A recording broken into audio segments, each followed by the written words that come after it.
Hi everyone, this is Carla and I am coming to you from my Best Fit Bod studio.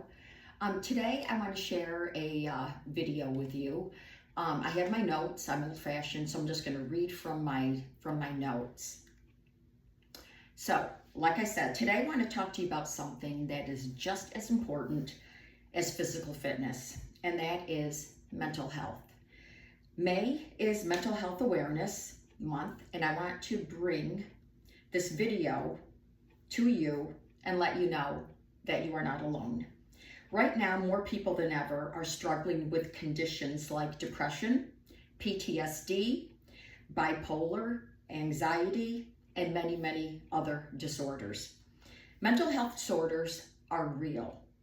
They're real medical conditions that affect millions of people every day, and many suffer silently because they are afraid of being judged or misunderstood. The important thing is to understand that mental disorders do not discriminate. They affect men, women, old, young, people from different backgrounds and from different income levels. Some people look completely fine on the outside, smiling, laughing, functioning, but inside they are struggling deeply and silently, crying for help. Mental disorders are not choices, phases, or weaknesses. It's something that you just can't snap out of. They are medically recognized diagnosis and need proper treatment and support. Just like someone being diagnosed with diabetes or cancer, well, you would go to a doctor and they would diagnose you and recommend treatment, and of course you would get support and care.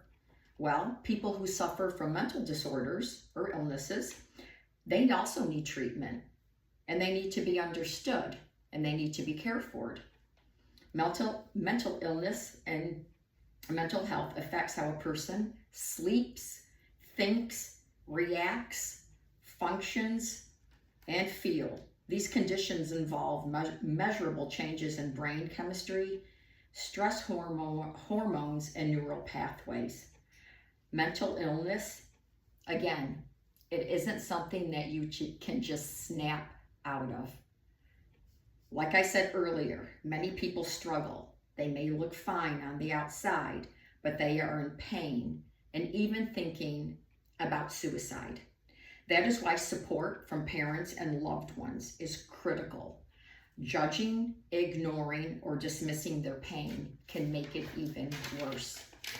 Now, we can all help by listening, but listen without judgment and validate their feelings.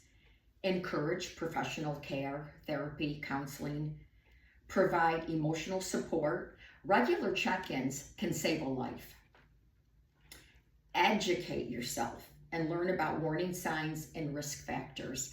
Educate, educate, educate, I think is the number one thing that someone can do. Please find out what you can do. Learn about the warning signs and the risk factors, so important. Take threats seriously. If someone does talk or mentions suicide, please act immediately. Now, there is a suicide and lifeline number, and that is 988. So if you know someone that is at this point, please give them the number, or you dial 988 for them. Now, I'm usually here asking you to take care of your body with exercise, which is important, but taking care of your mental health is just as important. Let's normalize talking about mental health and support each other and asking for help when needed. Now, if this video resonates with you, please share it with someone who might need to hear it. Let's lift each other up in mind and body. Thank you for watching, and remember, you are strong, you are valued, and you are not alone. Again, take care, everyone, and thank you for listening, and I hope to see you again soon. Bye-bye.